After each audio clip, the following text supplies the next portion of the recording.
So first I wanted to start from this gospel where Jesus talks about what's going to happen to him. He said, the Son of Man must suffer greatly. And he did that because he wanted to offer and show us how God loves us. Because St. Faustina said it would have been enough for him to drop one drop of blood. That would have been enough to save us. But love, and God is love, goes the distance. Right? If there's an opportunity to show greater love, love would do that.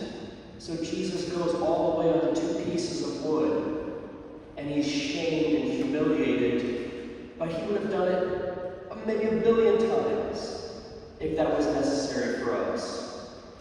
Because God can't fail. And this is what allows the saints to become saints. It's Jesus of Nazareth who they open their heart to because he knocks. And he doesn't barge in. And St. Vincent de Paul and St. John Paul II, some 2 saints that I mentioned at the beginning, they surrender to that. The same Jesus that Peter, James, and John, and the apostles knew. Veronica, Magdalene, they opened their hearts to Jesus, the bridegroom, knocking. And they opened the heart to say, you can reign here. And they grew as they transformed. And became so transformed that people could see Jesus Christ in them. Because that's the goal. Mother Teresa used to say something like, it's sad if I go and meet somebody and I don't give them Jesus. And we're not a robot. God made us too. He wants us to be part of it. But we're a dead end if we don't give them the Lord. Because we can't save them. We can't bring them the breath of life on our own. That's the point. John Paul II understood this, and so we should follow an imitation of how he trusted Jesus. Because all of us suffer. It's just part of life. All of us have to take up a cross. At some points in our life, easier. At some points in our life, difficult. For some of you, it could be the most difficult moment in your life. I don't know. But even if it is, Jesus of Nazareth wouldn't allow that if there wasn't something good. And he's also carrying you. And he's carrying me. And all of us here. Because he said, I will draw all men to myself when I'm lifted up. So the Father is calling us to him. And so as we walk in this life, especially when we're suffering, it's good for us to realize and understand that the capacity for us to be able to endure that suffering, to be able to walk in it, is because Jesus of Nazareth is inside of us, holding us up. That's really what is happening. But we have to also believe that by faith, because we're not always going to feel that. And that's where trust comes in. And we got to really trust the Lord that he said, follow me. Well, he's not going to leave us. He went before us. And his grace covers all time. Because he's the Lord over time. I'm going to just share a quick story. A story that you may have read maybe from the Marian Helpers online.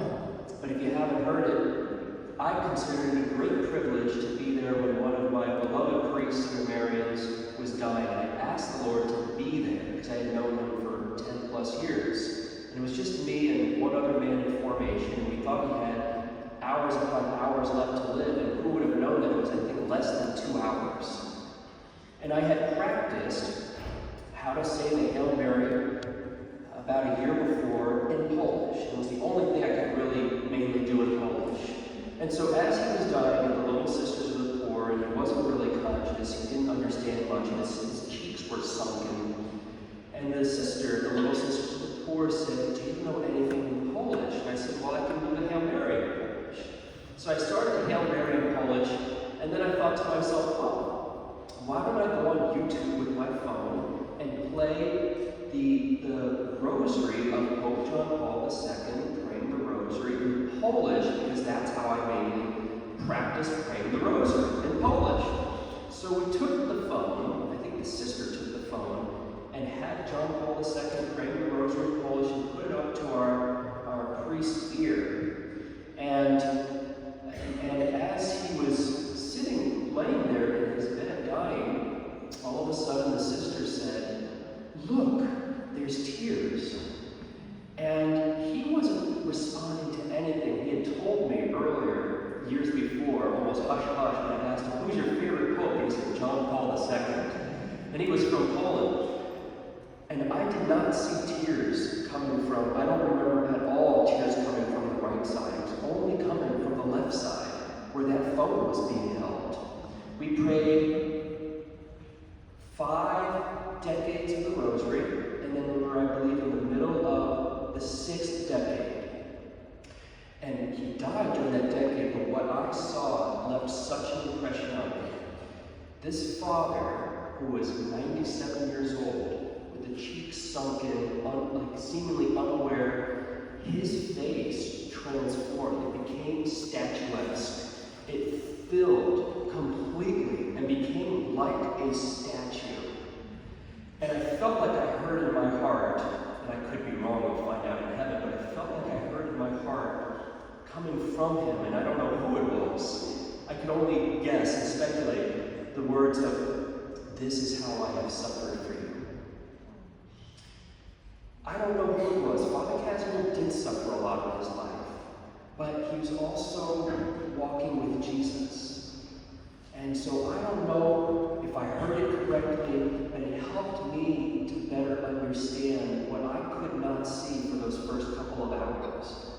I know up here that Jesus dwells in us, but that experience gave me a very potent, marking inside of Jesus was there that whole time that I knew him for 10 years, and how often I missed it.